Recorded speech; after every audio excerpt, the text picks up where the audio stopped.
tell me, Craig, what happened to you on the 13th of March 2010? Well, after leaving the infantry, served in the British Army, I went to work at a high security prison in the northeast. That day stands out. We had the prisoner who was a bit of a control problem. He'd barricaded himself the night before, and on that morning he'd asked to see the nurses for some treatments. It's SOCOM practice for nurses to go into the wing, so I assisted my colleague in going to unlock him. He came out rather aggressive. As I went to restrain him, I didn't know he had a broken bottle in his arm, and he's stabbed us in the arm, in the underarm, as I've restrained him.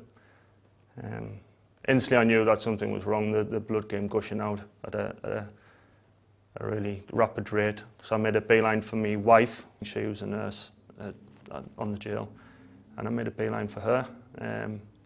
Unfortunately, she was able to stem the bleeding with her colleague and save my life till the paramedics got there. So what changes would you have expected from the government or from the side of the department you work for over the past, 6.5 years now? Well, immediately after the incident, the prison made a knee-jerk reaction of removing all glass and ceramic plates from the prison, which I thought might have been the start of something a little bit more, but it wasn't. I would say in 6.5 years, nothing's really changed as far as safety towards staff has been made. Staff numbers have reduced, CCTV has been introduced, which I think the prison governors and the prison ministers probably see the CCTV as a member of staff. There's no PPE being introduced, there's no... Well, so what do you believe would actually would have made a difference?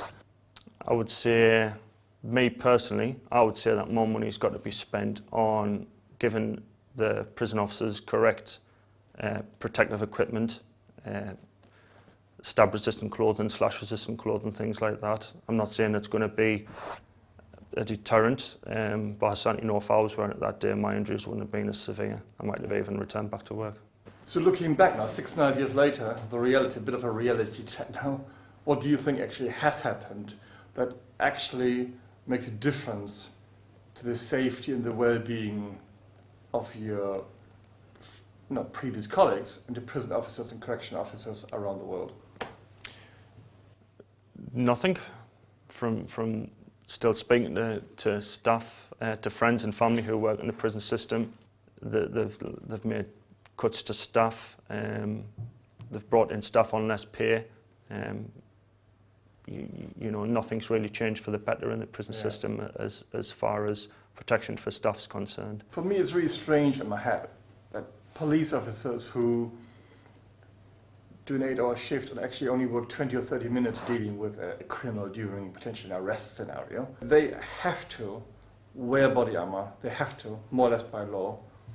But when this very same criminal is handed over to the prison service, those prison officers charged with looking after that criminal are not allowed to wear them, or ask they shouldn't be wearing them because body armor could be perceived as confrontational or aggressive or hostile or too authoritative. Yeah, I think it's a false perception by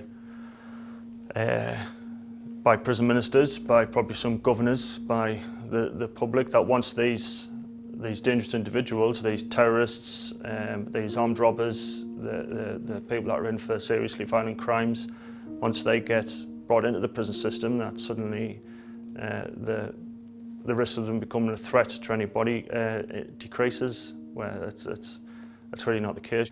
Do you believe that body armor or stab-resistant vests or slash-resistant clothing or any type of personal protective equipment actually can really make an effective difference in terms of reducing workplace violence-related injuries, or even ultimately, do you believe it can save lives?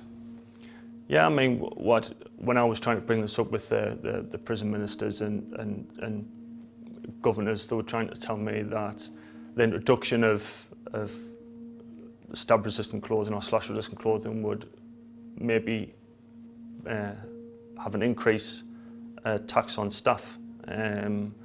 What my answer was how many police officers have been attacked since the introduction of their stab-resistant clothing.